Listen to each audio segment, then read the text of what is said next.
Restorative sleep is that quality of sleep that makes you be rested. You wake up and you feel rested. Other than that, is the time that our body needs to really restore the energy and all the chemicals and the biological network that we have, and we need time as all the other functions are slowing down. Our body has the time and energy to replenish of energy and all the substances, the elements we need to start the day feeling refreshed and energized.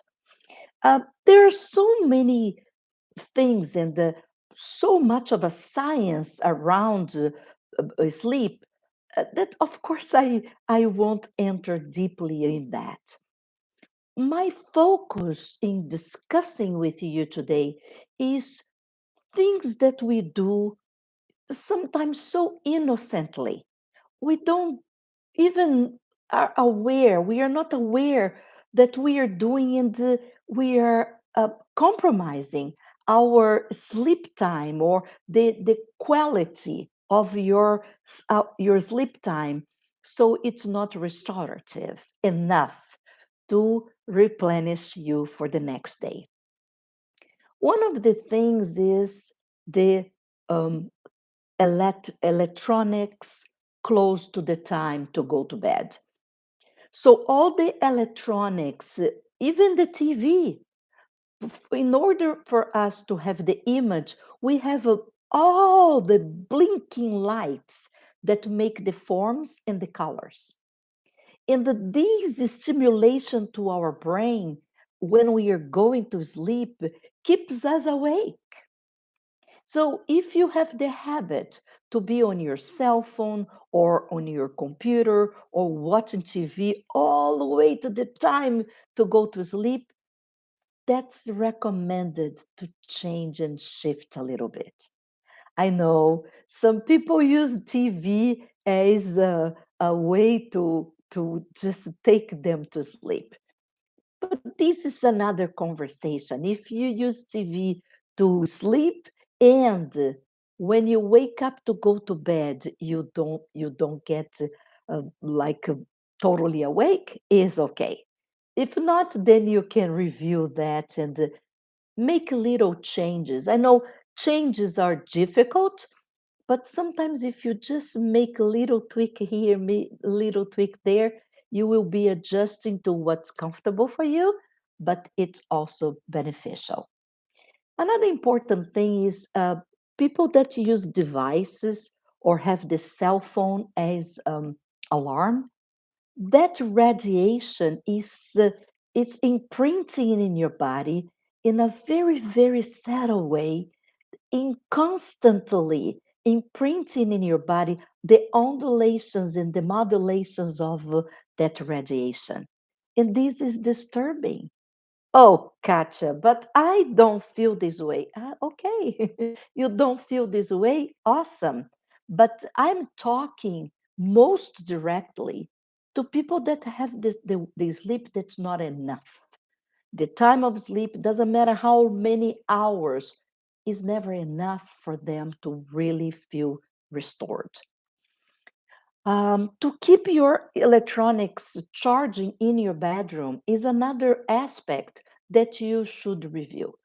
Probably your house is bigger enough that you can have a corner, a place where you put your devices to charge, and you have an old-fashioned alarm that you can have in your bedroom and use to sleep, to wake you up.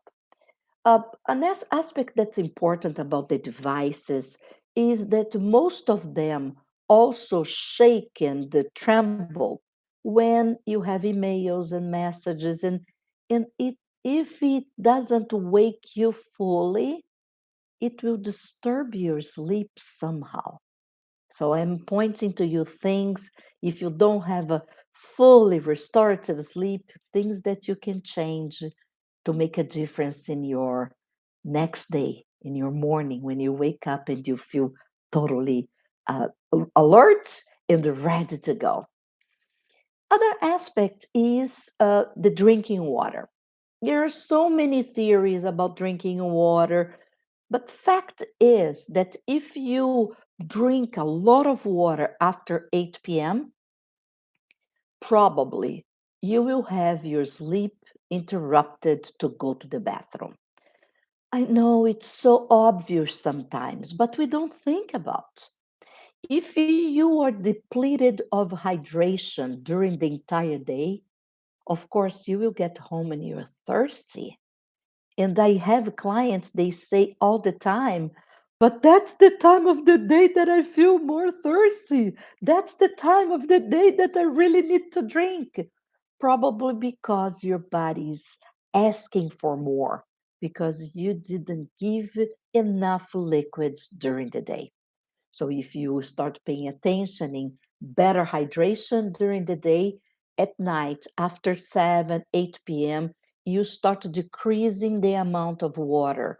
And that when you get like 1 or 2 hours before bed, you just wet your mouth. And in the beginning, it will be harder as every change of habit, but little by little, you will adjust. And another important thing is people that go to the bathroom, usually when they come back, they drink a little cup of sips again. And then, of course, that liquid will go to your bladder and then you go a second time. You interrupt your sleep a second time to go to the bathroom. Other aspect that's very important is uh, when you have a busy day and you really don't nourish yourself enough, you eat whatever you grab and go. Sometimes the best meal is your dinner. For many people, dinner is when you sit, the day is over, and then you can eat at home and you can uh, just eat a little bit more and sometimes even heavier food. And that's another factor that will disturb your sleep because when you sleep, as I was saying in the beginning, uh, your body is resting, nothing major is happening, so your body can restore everything that was used and prepare you like a restocking, right? Like a store that is restocking everything during the night. So next morning, when open the doors, everything is nice and cool. That's what your body does during the night. So if you eat and go to sleep, your body will be really busy digesting. So for the first, second hour that you go to bed, your body will be absolutely busy digesting and and if you toss and turn, probably is because your stomach is full and your body is working hard to do the job of restocking plus getting lots of energy that was not supposed to be spent doing the digestion, doing this job, this extra job for you. So this is another factor that disturb your sleep and make your sleep not to be so restorative as it should. There are people that have the habit of going to bed and think about the entire day, right? You think and you, for some people, it's really um, relaxing. For some people, is really disturbing because the worries take over and then they can't sleep well. They will have nightmares. They will be awake uh, like scared awake and things will wake them up. So you have to think about what kind of a personality you are. If really at night is the moment that you will make a check of your entire day in bed, or you can do this in another time, or maybe as soon as you get home, or after dinner you sit and do it. But when you go to bed, try to be tranquil and make a nice breathing system that you prefer. There are so many. Just lie down and breathe is already enough.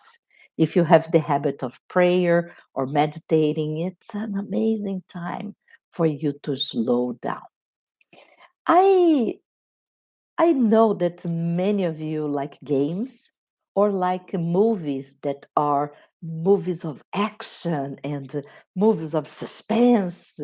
They are also factors that wakes the brain, and then it's harder for you to go to bed.